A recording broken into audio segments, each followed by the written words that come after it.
महादेव का अत्यंत प्रिय माह सावन की बात हो और सुप्रसिद्ध कृष्णा माता बम की बात और चर्चा न हो, यह तो हो ही नहीं सकता है। वह बीते 40 वर्ष से बाबा बैद्यनाथ को पैदल जलाभिषेक करने वाली अनोखी भक्त है। कृष्णा बम को देखने और उनके साथ सेल्फी लेने के लिए सुल्तानगंज से लेकर बाबा धाम तक होड़ लगी रहती है। मान्यता है कि महादेव की विशेष कृपा कृष्णा माता बम पर है। इस वर्ष वह 41वीं बार महादेव का जलाभिषेक करेंगी। मुजफ्फरपुर निवासी 72 वर्षीय कृष्णा माता बम किसी परिचय की मोहताज नहीं है। वह प्रति वर्ष बाबा बैद्यनाथ और अन्य ज्योतिर्लिंग का दर्शन करती हैं।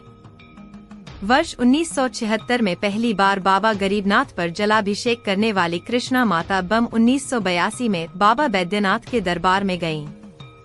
इसके बाद से लेकर 2022 तक लगातार वह बतौर डाक बम के रूप में सुल्तानगंज से गंगा जल लेकर देवघर के बाबा बैद्यनाथ जाती हैं।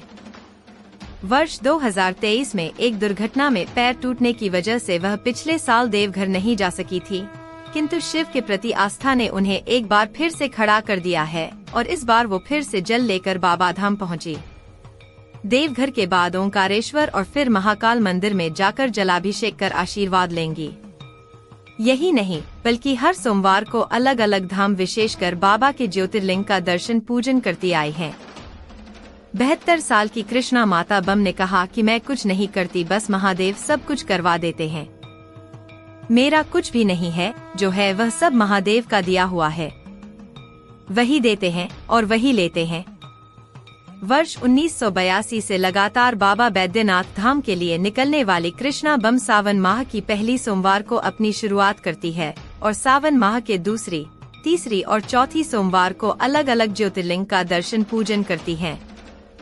इस वर्ष बाबा बैद्यनाथ के जलाभिषेक करने के बाद वह एमपी के ओंकारेश्वर का दर्शन करेंगी और इसके बाद नर्मदा नदी का जल भोजी कर वह बाबा महाकाल का दर्शन और पूजन करेंगी और फिर आगे का पड़ाव जारी रखेंगी।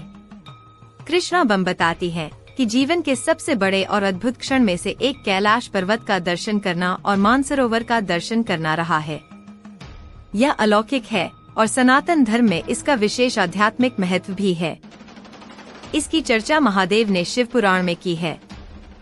महादेव से जो भक्त दिल से जो भी मांगता है वह उसकी मुराद अवश्य पूरी कर देते हैं। वर्ष 2019 में कृष्णा माता बम को भारत सरकार से मिली अनुमति के बाद वह पाकिस्तान के पंजाब प्रांत में लाहौर से 180 किलोमीटर की दूरी पर स्थित कटास राज मंदिर महादेव का दर्शन और पूजन कर चुकी हैं। यही नहीं, उस दौरान पाकिस्तान सरकार ने उन्हें विशेष भेंट भी दिया था। कृष्णा माता बम ने कहा कि महाभारत काल के दौरान में युधिष्ठिर द्वारा दिए गए उत्तर के बाद इसी तालाब का जल ग्रहण किया था और उन्हें मोक्ष की प्राप्ति हुई थी। दुनिया भर में कटास जी महाराज मंदिर और राजस्थान के पुष्कर में पुष्कर झील का विशेष महत्व है। मान्यता है कि भगवान शिव के 2 आंसू इन्हीं 2 जगहों पर गिरे थे। कृष्णा माता बम न सिर्फ ज्योतिर्लिंग का बल्कि पैदल और साइकिल से गंगोत्री से रामेश्वरम तक 1 माह में दर्शन और यात्रा कर चुकी हैं। यही नहीं, नेपाल के पशुपतिनाथ मंदिर और जनकपुर और असम के कामाख्या से लेकर गुजरात के पोरबंदर तट के पास द्वारका का दर्शन कर चुकी हैं। देश का कोई भी ऐसा बड़ा धार्मिक स्थल नहीं है जहां यह नहीं गई हैं। 72 वर्षीय कृष्णा माता बम बंगाल से लेकर कश्मीर और फिर अलग अलग प्रांत में स्थित प्रत्येक मंदिर का दर्शन कर कई कीर्तिमान स्थापित कर चुकी हैं। कृष्णा माता बम कहती हैं कि यह प्रेरणा मुझे अपने पूर्वजों से मिली। उन्होंने ही शिव और भक्ति की अहमियत को बताया था, जिस परंपरा का आज भी निर्वहन कर रहे हैं। मेरे परिवार में आई हुई हर कठिनाई के बाद भी शिव के लिए समर्पण का भाव और भक्ति ने शक्ति प्रदान किया। यही वजह है आज भी इस उम्र में अपने आप यह शक्ति आ जाती है।